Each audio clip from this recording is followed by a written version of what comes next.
C व्यवसाय म्हणून जर बघायचं असेल तर आधी तुम्ही हे मान्य करायला पाहिजे की माझं नाटक हा प्रॉडक्ट आहे, हे आधी मान्य करायला पाहिजे.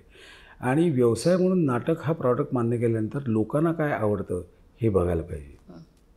लोकांना न आवडणारी गोष्ट तुम्ही जर द्यायला लागलात आणि तुम्ही म्हणाल की असं कसं तच्चं कसं, असं नाही होत ना. व्यवसाय म्हटल्यावर आता तू कुठलाही प्रॉडक्ट घे, एखादी टूथपेस्ट आहे, व्यवसाय म्हटल्यावर ती टूथपेस्टने फेस यायलाच पाहिजे ना. फेसच नाही आला तर मी कसं म्हणू टूथपेस्ट आहे, हे माझी सवय आहे की टूथपेस्ट दात घासल्यानंतर फेस येणं ही सवय आहे.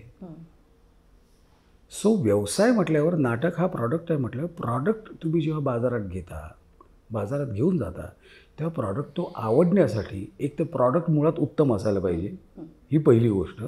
आणि प्रॉडक्ट लोकांपर्यंत पोहोचवण्यासाठी जी काही गिमिक्स तुम्हाला करायला लागतील, म्हणजे पेपर जाहिरात असेल, सोशल मीडिया असेल, TV चॅनल्स असेल, हे सगळं करायला पाहिजे. त्याच्यासाठी तुम्हाला वेगळी इन्व्हेस्टमेंट करायला लागेल.